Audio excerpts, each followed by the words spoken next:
So I'm here today with wonderful Professor Diler, who I had the privilege of meeting about a month ago now, I would say, in London, and it was almost a chance meeting because I knew I had to send him some products, and I thought, well, I'm not just going to send them to him in London when he was overseeing some patients from the States. I thought, we'll go and meet Professor Diler because he's intriguing me. And so we travelled up to London, and it was a meeting of minds in so many ways, and I was so glad that we went. And sometimes you meet people in your life who just make you think so much about things, and there's this connection, and you leave thinking, oh, I wish we'd had more time, because I heard a lot of wisdom and a lot of things that I've always believed to be true, and I felt very encouraged and excited after our meeting, and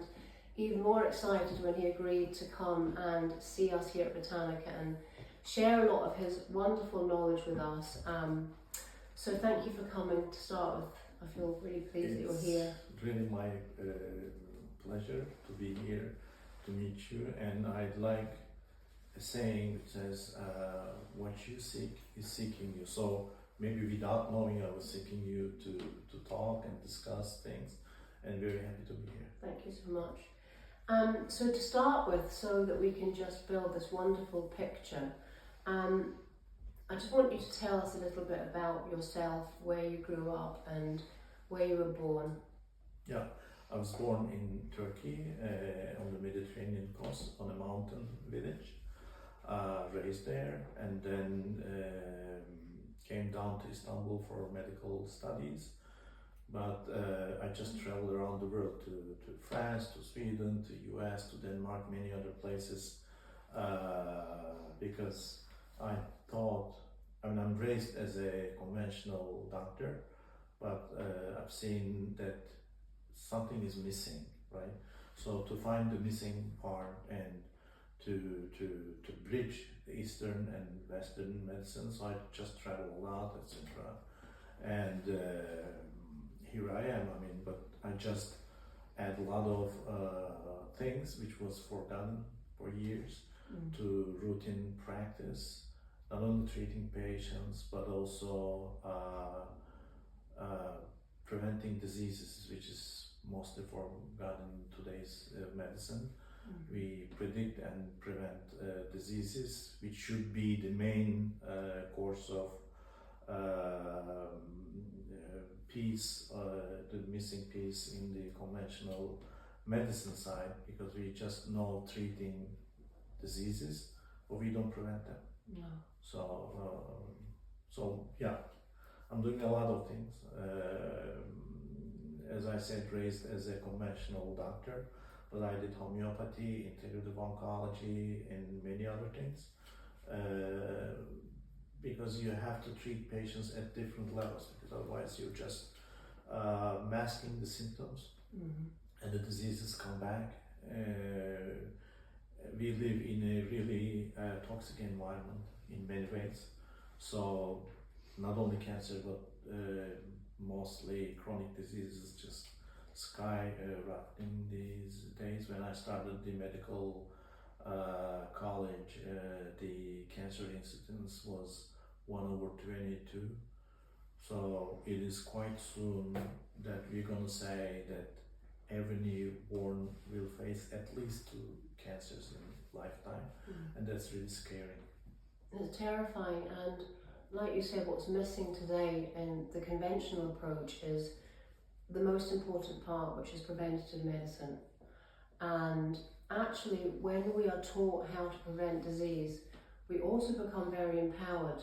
It's empowering to know that there is a path to help prevent disease, and we'll talk about later some epigenetics, but what tips us over into becoming a diseased person rather than a well, healthy person. There are lots of things, and we'll talk about those.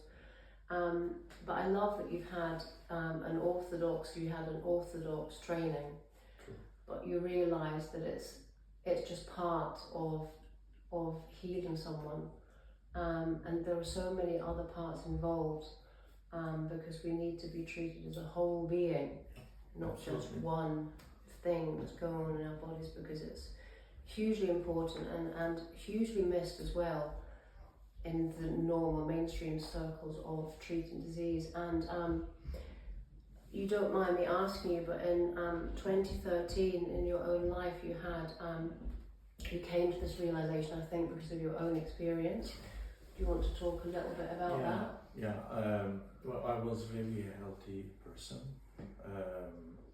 but all of a sudden, in the middle of the night, I woke up with a huge pain on my right side in my belly, and I thought it's just a constipation or a simple thing, and it turned out that I had a kidney cancer, a huge one that got into literature because the size of your kidney is as big as your fist.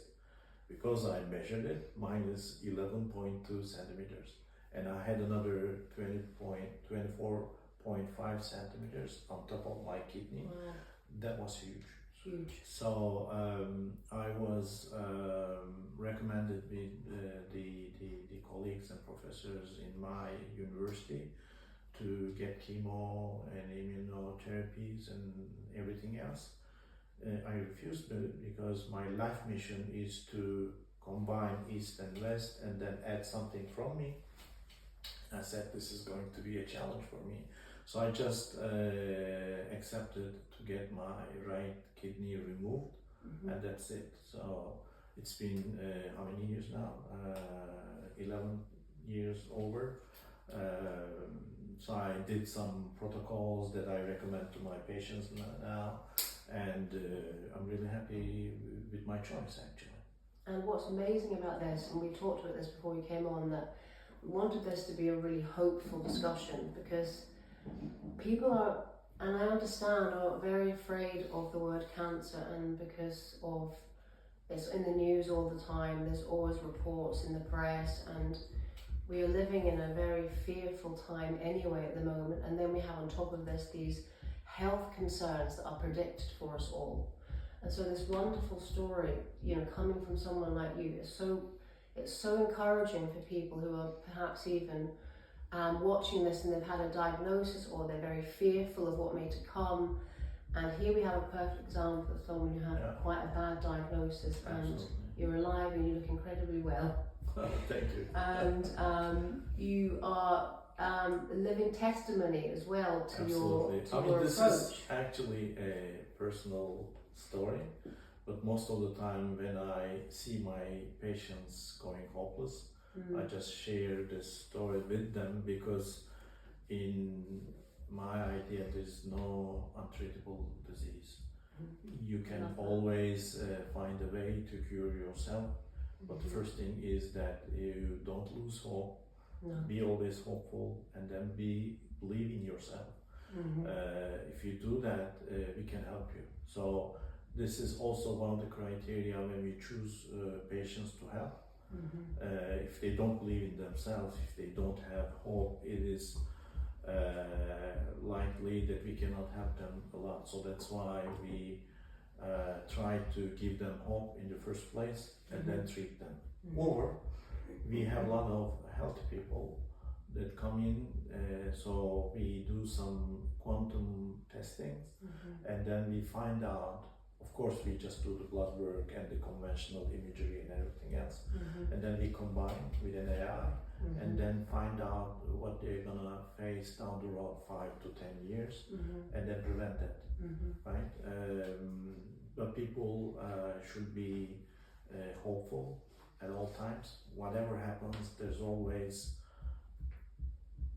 a good chance that they're going to find a reason to live, and in that case they'll be open to receive the treatment.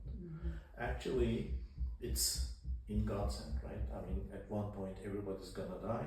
It's just that we are being a mediator to that person to get the healing. So that's and as I said before, if you're just looking for a treatment or a cure, believe me that the cure is also looking for you. So bear this in mind when you're just feeling hopeless or facing a disease. There's always a chance for you, so you have to be looking at the opportunities that pop up, because otherwise the opportunity will just come and go, and then you may not realize. As I like the anecdote, so if you just ask me how many red cars you have seen until you come to your place, I don't know, because maybe a dozen of them, but I don't know. But if you just tell me or call me before coming here, I'm just gonna give you $50 for each red car that you see. I'm just gonna look for it. So the red car is the opportunity. So you have to be open to see the opportunities and then digest that opportunity. And when you believe it, go for it. Don't look right or left. You'll be on the right track. Hope is so important, actually. Absolutely. It's probably one of the most important things to remember. So what is missing to take this from this point is that healing is a pyramid, and everybody needs a kind of healing. You don't have to be diagnosed with a disease, but you have tendencies to get the disease, some toxicities, some dysregulations in your body, whether it be your microbiome or your way of thinking, or any toxic substances or heavy metals accumulated in your body, etc. But healing is not just one level, right? No. I mean, you cannot get a drug or a supplement and get healed, right? No. You have to treat the root cause. And it happens in a healing pyramid, where at the bottom is the foundational physical body, where you get the drugs or eat something, etc. But on top of that, you have the energy level, you have the mental level, you have the quantum level, and at the top of the pyramid, there's this spiritual level. So unless you touch each level, you can get a real cure, real healing. So what in our routine practice, we're trying to touch all the 5 levels so that people really get the cure from our protocols. And I was going to ask you actually, regarding to the gene doom theory, that everything is down to genes, would you say that cancer is only very slightly genetic, very small genetic? But looking at some published literature, one can conclude that cancer and most other chronic diseases are genetic based. And even if you look at the major US official signs of cancer, they claim still today that cancer is a genetic disease. But we know that only 11% of the cancer is genetic based.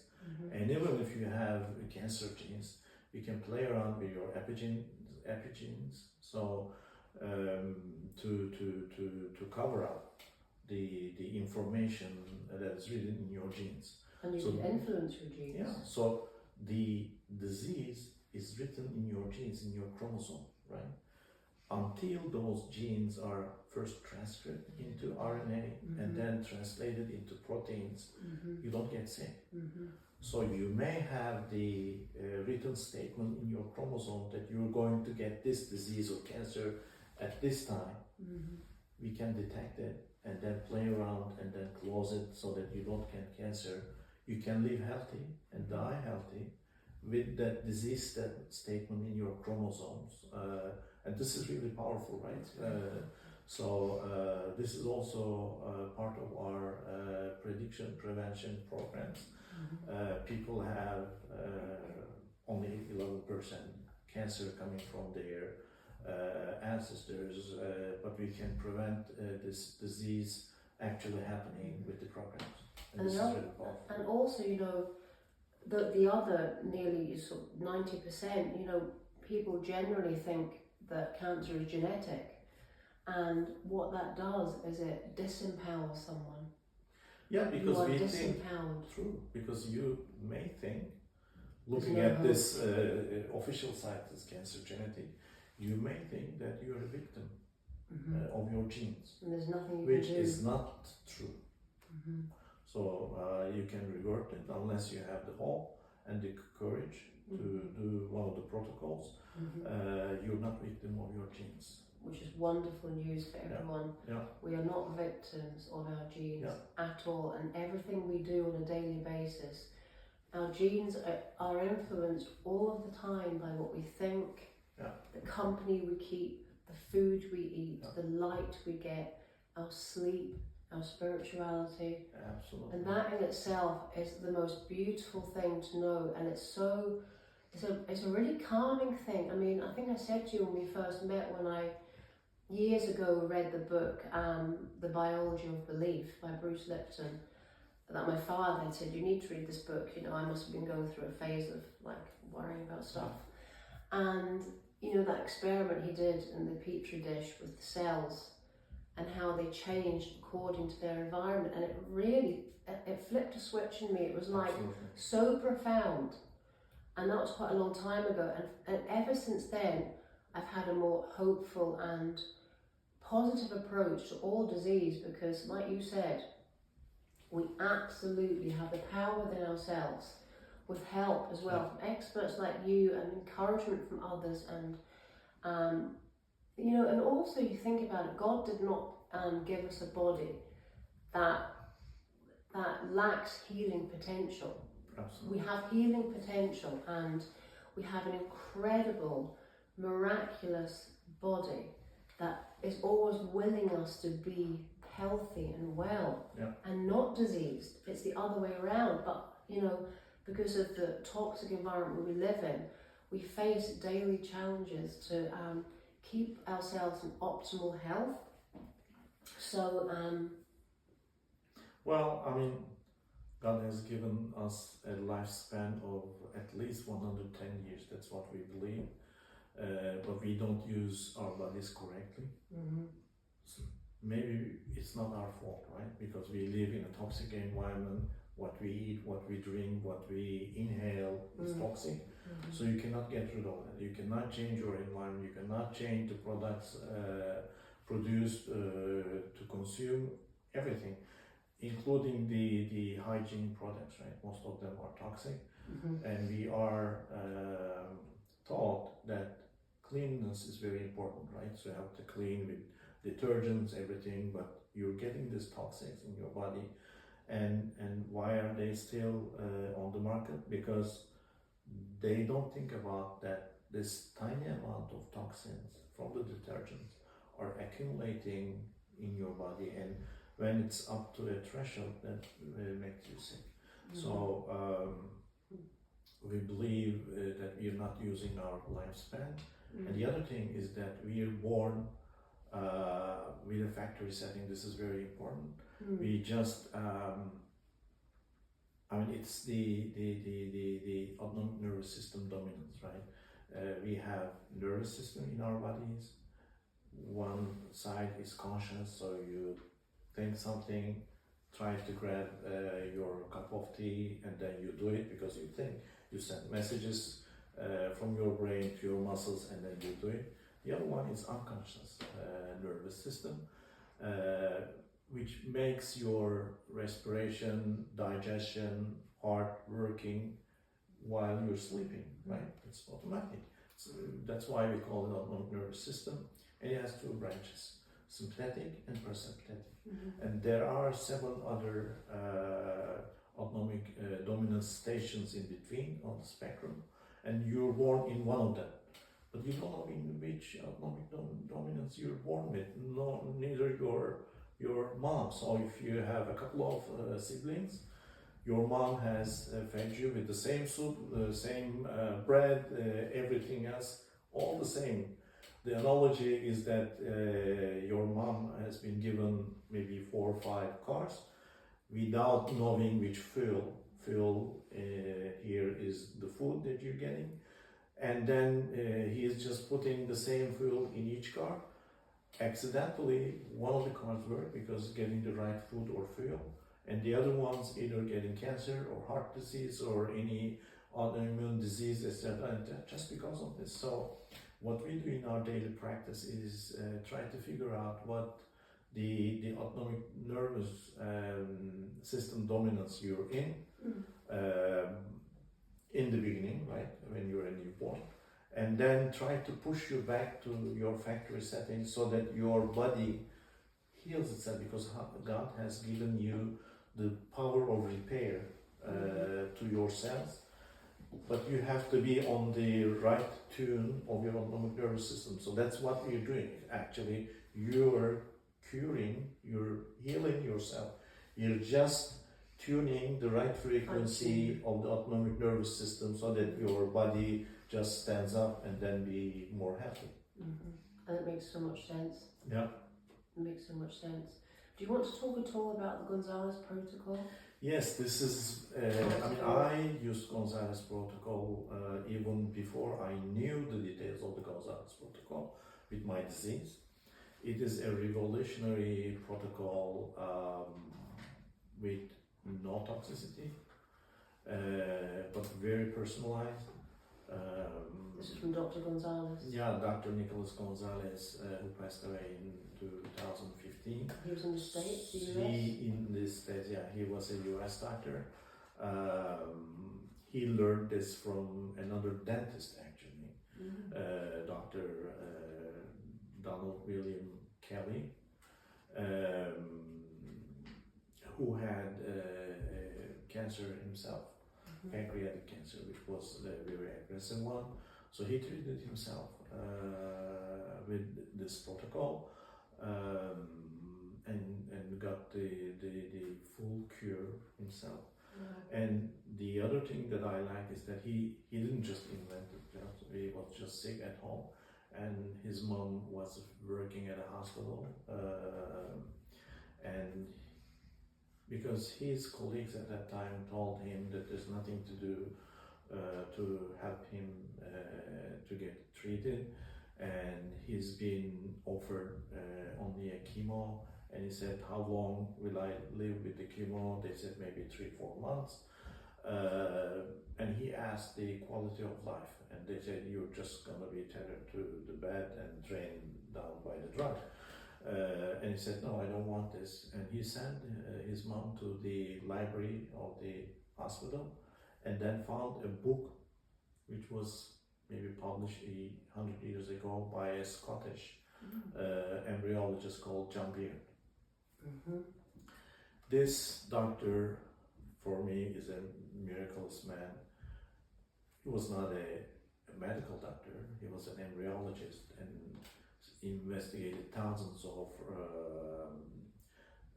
embryos, mammalian embryos, and he discovered why we get cancer in the first place, and he published a lot of books and articles, and the very interesting one is the trophoblast theory of cancer. So I can just briefly explain this because this is really important. Nowadays we find again all these mutations and then try to produce some smart drugs for each of these drugs. But he said it's kind of a chicken and egg situation. I mean, are we having cancer because of these mutations? Or we have cancer and then those mutations pop up. So which one is correct? So he found out, his observations are great. He found out that trophoblasts are the key, and trophoblasts makes not only the placenta but the embryo. This is the first observation. The second observation was that at the trophoblasts are cancerous cells. So when I say that, people say, are we coming to this world as a cancer cell? And the answer is yes. So all the properties of the cancer cells, like proliferation, angiogenesis, metastasis, decrease of cell adhesion, all the hallmarks of cancer are the same with trophoblastic cells. This is the second observation. The third observation is mind-blowing because in the fetus at day 56. In the fetus. Yeah. In the fetus, yeah. The fetus starts generating pancreatic enzymes. Wow. Pancreatic enzymes are normally known to be used for digestion. Mm-hmm. But at day 56, does the fetus need any digestion? Because the fetus is just getting the food readily from the mother, from the umbilical cord. So why on earth is the body, the fetus, is producing this pancreatic enzymes? So this was a great question, and simultaneously he found out that at day 56, because until day 56 the cells was just exponentially growing to make a human being, but at day 56 the exponential growth slows down and the cancer cells become somatic cells, normal healthy body cells, somatic cells, at the same day. So he thought that pancreatic enzymes might play a pivotal role in transforming cancerous trophoblasts into somatic cells. Mm-hmm. And he thought that we may use pancreatic enzymes to treat cancer, Mm-hmm. which is the case. Mm-hmm. And so you would ask, we have our pancreas producing pancreatic enzymes, so why do we need to take pancreatic enzymes from outside to cure our cancer? The answer is, when we are born, we need our pancreatic enzymes to digest food in the stomach. So we don't have enough pancreatic enzymes to kill the cancer cells. That's why we are just giving pancreatic enzymes from outside. And he did. He used raw pancreas. He ate raw pancreas because he didn't at that time. This was the man who had the cancer. Yeah, the Dr. William Kelly. He just read the book and the article of the Scottish embryologist who made all these observations and published. And he said, I need to get pancreatic enzymes to cure my own cancer. And he did. So his office was closed 2 times in the United States because people are coming to this dentist to get cured. The second time his office was closed, in the waiting lounge, there was no dental patients, they were all cancer patients. It was crazy. And then Dr. Gonzalez was working as a trainee in Times magazine and went down to Texas to do an interview, Mm-hmm. like you're doing with me now. Mm-hmm. And he did.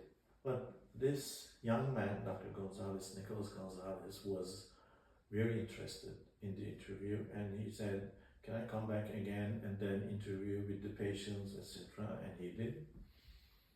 And at that time, He was a journalist at that time. yeah, he was just in the He wasn't a doctor at that time. in the high school. Okay. And then he changed his mind and went to the medical faculty. And this dentist, Dr. William Gonzalez, taught everything he knew about the trophoblast theory and treating with pancreatic enzymes, etc. And then he became an immunologist. It's a long story, but his mentor accepted this young doctor to go to Texas to learn about the treatment, etc.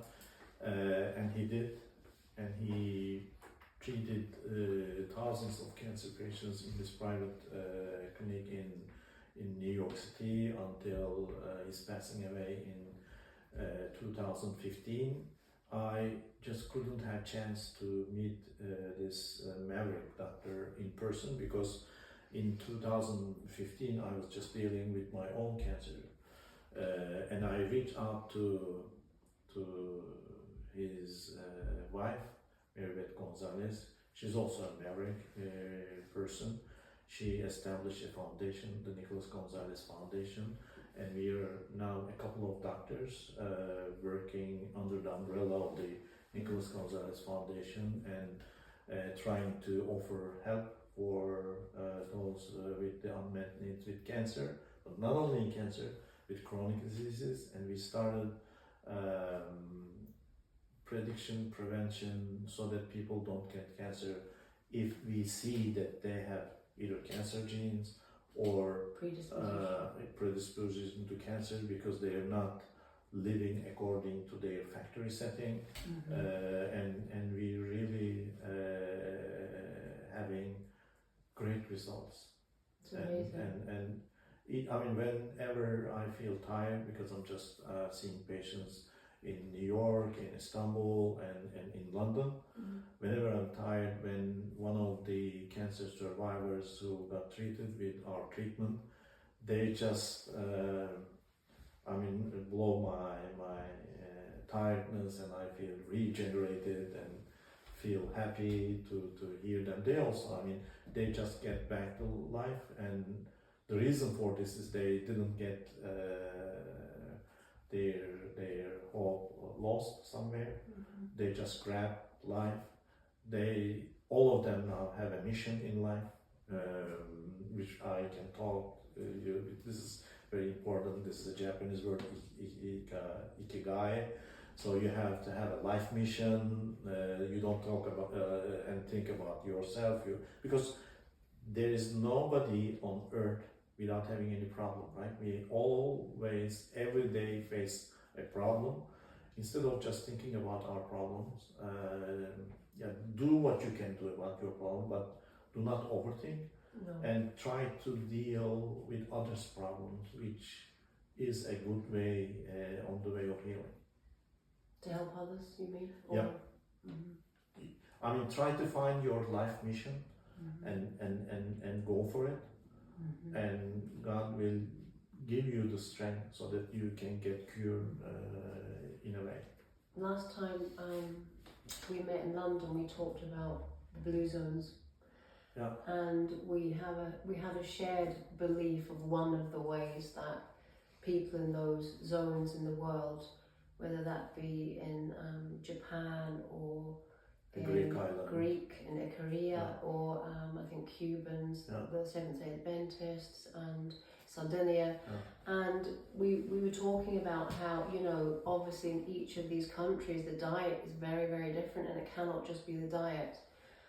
And we agreed that one of the main principles for the longevity is sense of purpose. Yes. To have something to get up for every single day. We all have to get out of bed in the morning and know that we have a purposeful day ahead, whatever that may be, that we have something that gives us something to get up for, that makes us, I was telling you earlier about my father who's 87, and he gets up out of bed every day looking forward to his day ahead, which is full, whether it be seeing patients or making tinctures or herb picking or studying or reading, or even at his age he is still on this huge learning curve. And that in itself is one of the ways we believed.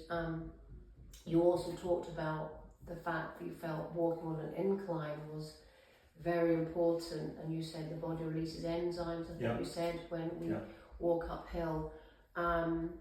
And the other thing that I love that we talked about earlier and last time were the 3 brains. Yeah.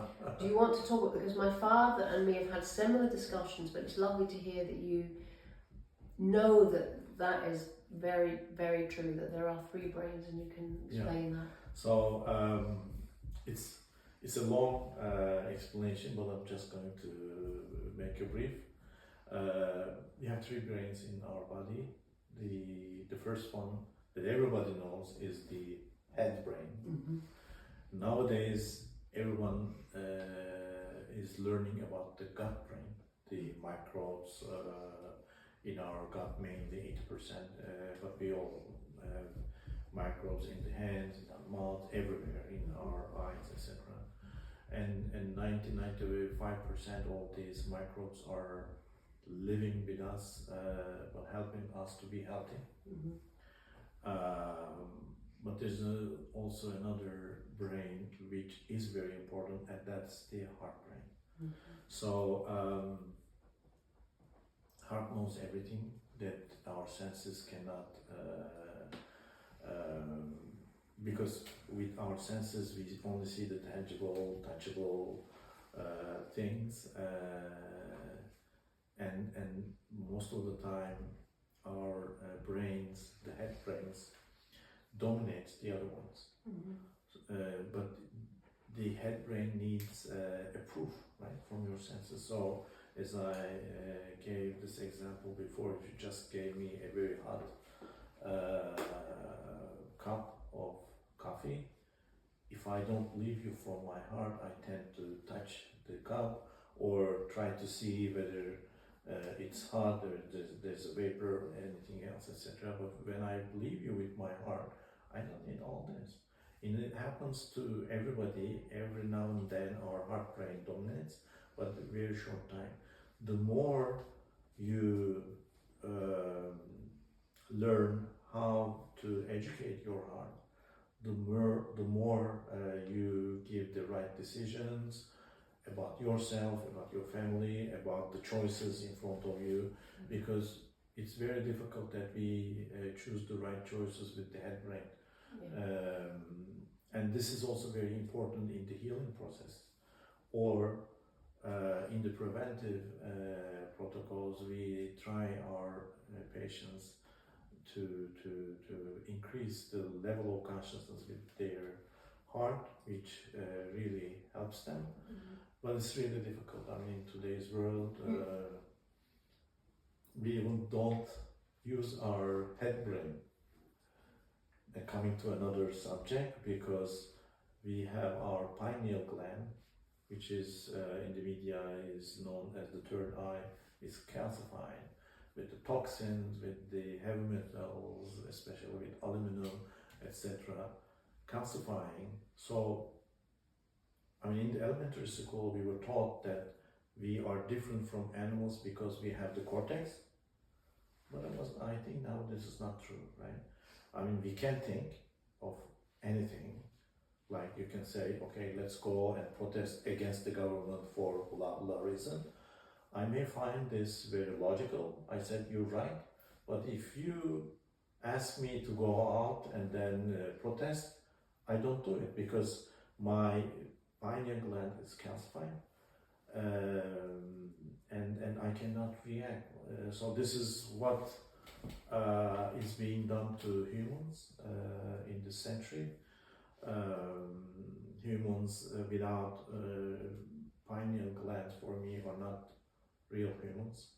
They just lose their common sense. They cannot react. So they become kind of apathetic, as you say. And we train our patients with some techniques. They can just go in Googling the HeartMed Institute in California. They're really good techniques that you can train your heart so that you do some kind of again. So this is really very important. But we lost that sense, and when you go out, you see people without using their heart anymore, and that really scares me. Me too. Yeah. I was saying earlier, I'm seeing it more and more, and even about a year ago, we had a customer that came in, and he said, Naomi, he said, people are just not curious anymore. They've lost awe and curiosity and intuition, either because it's been dampened down or because we don't trust ourselves anymore. We've lost this sense of this very innate sense of, like me and my father always, we talk about, you know, we know about this here, but really what needs to be in unison is probably heart, gut, and then here, working in synchronicity rather than, you know, because it's absolutely powerful. And the times that I have ignored my intuition, and I have done in the past because I've listened to other people's opinions, or I've worried about what people will think, or I've let this take over, I've always made a mistake. I've made a mistake.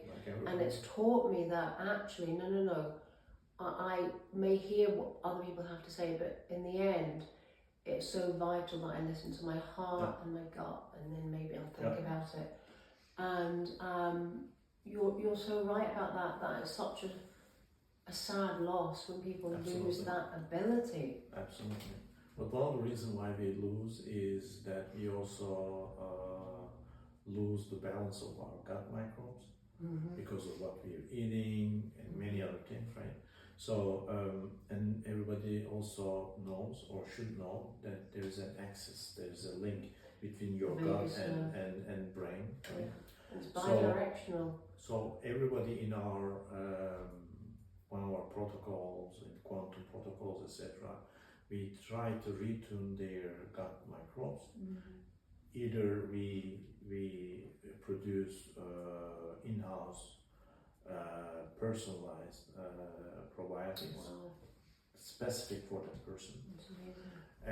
But sometimes the pathogenic microbes tend to resist and do not live with the probiotic that's been taken orally.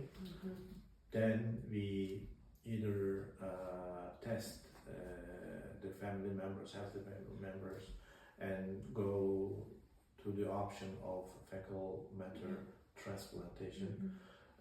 With 2 or 3 trials, we succeed in changing the gut microbial constitution and correct the dysbiosis.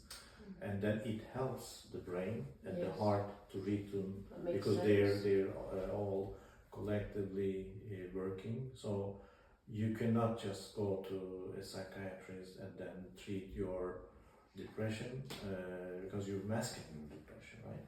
But playing around, retuning your gut microbiome, your heart, brain, etc., you can get better. Not only your mood, but also your healing process doubles or triples. It's amazing, isn't it? It is, yeah. And it shows how wrong medicine has been for so long. I know, but I mean, treating people the wrong way around. Yeah, what we are doing with the Gonzalez protocol and the quantum tools is really the cutting edge of the next century's medicine. So we cannot advertise this as you can imagine, but still people should know that when we're not against conventional, right? But when the conventional medicine says there's nothing to do with you, we tend to say there is a lot of things that can be done to correct your health. So never lose hope. No, never lose hope. It's amazing, and I feel like it's such a privilege that we're having this conversation because I agree that there's so much missing in medicine. They've missed a huge section of healing, and what you're offering is a whole healing approach that I was saying to you earlier. Often as well, when people's conventional treatment finishes, they often are very fearful, these people, because they think, well, now what do I do now? And it's because they need more help than that. They need help with food and diet and emotional well-being and resilience and all the other things that mainstream medicine doesn't tend to focus on, really. I don't think. I mean, the golden standard of the conventional medicine is that they try to test a molecule, they group people, and then they give this molecule to the people and then see whether they had their symptoms gone, and then they do the statistics. In holistic medicine, you cannot do it. I mean, if you just bring me 5 identical cancer patients or chronic diseases, everything like age, disease, the level of the disease, the staging, and everything else, you treat them differently. So you cannot really do a statistic. You can just publish case reports. But for conventional medicine, this is not enough. So they think that you can not show a reasonable proof with publishing and articles and everything else. But still, we see case by case that what we are doing is really working. I mean, as I told you, I'm the first example that this has worked, and it works for everybody who believes in themselves. And in the holistic therapy, there's always a cure. And actually, it took great courage, I think, for you to do that as well, because, you know, it was a courageous first step for you to make, especially coming from the background, a very orthodox background. Yeah. It was courageous, and it paid off. It did, yeah. And the thing is that people ask me if I am against conventional medicine. I'm not. I mean, even for chemo, we know that certain types of cancer they respond to chemo, but most of the time the conventional medicine is forgetting the detox portion, and that is whatever chemotherapy or immunotherapy they call, the so-called the smart drugs. Drugs, when you give it to people, you kill some of the surrounding cancer cells. So these dead tumor cells are toxic, and nobody is taking care of these removing of this toxic dead tumor cells. Plus, the chemotherapy and immunotherapy, when they finish their job in the body, they metabolizes and they stay in the body, they circulate. It's also toxic. So it is not at the end stage of the cancer which kills the patient. It's the toxicity. When you hear people dying from multi-organ failure, it's not because of cancer. It's because of all these toxicities, dead tumor cells, and the molecules in their body kill patients, unfortunately. So even people using conventional cancer therapies like chemo and radiotherapy and immunotherapy, they should seriously consider detoxing. Several detoxing in our practice. We have monthly, weekly, and daily routines to detox. When you get your toxins out of your body, your energy is increased to fight against cancer, and this is very important. And one other toxin around all of us, well, which causes toxicity, is the EMF, and we have to try and look ways to protect ourselves if we can. Yeah, I mean, switching off Wi-Fi at night time and. Yeah, I mean, well, the first thing is try to limit the use of the cell phones. We see a lot of brain cancers, especially the meningiomas and ependiomas and all other cancers are skyrocketing. So we should limit the use of cell phones. Don't sleep with the cell phones nearby. Don't charge just a couple of centimeters so that somebody's calling you in the middle of the night. And then we are actually producing some holographic stickers that doesn't block, because the ones on the market claim that they block. If it is blocked, then you cannot get any call. So this is not true. So we're producing a holographic sticker that breaks down the EMF that is being radiated from your cell phones, and most probably I'm going to provide you so that you can offer for those who listen to this interview and interested. That'd be amazing. And before we finish, because we could talk for hours and maybe we'll have another talk, if there were 3 things that you think we could all adopt in our lives, very simple things that would help us just to maintain a more robust health and perhaps help prevent some of these chronic diseases, or anything that we may face in the future, are there anything that you think we could consider? Just referring back to the Gonzalez protocol, we do the customized, personalized diet, personalized supplement, and personalized detoxification routines. And not everybody needs the same thing. So what people tell, eat veggie, as I remember I was just discussing with one of the WHO officials in the Netherlands last year, because they claim that people should eat veggie not to get cancer, which is not true. So I discussed, and she agreed that not everybody should eat veggie, because sometimes in some type of bodies, as I mentioned before, the autonomic nervous system dominances, eating veggie will fuel your cancer. So what I say, if they cannot reach out to get tested to find out their factory setting, they could try to increase their consciousness, the heart brain. Actually, if your heart brain dominates, it tells you what to eat and what not to eat. But in general, I would say avoid processed food, avoid processed meat in the first place, avoid sugar, because you don't need sugar from outside. Eating sugar is like increasing the glycation in your body, and then your body, your cartilages, tendons, nerves are getting brown like a chicken in the oven, right? So when it's brown, you're done and you die. So the more you prevent getting a glycation, but still have roots and fruits and honey. Yeah, you get your sugar from the vegetables and fruits and everything else. And there's a doctor called Weston Price who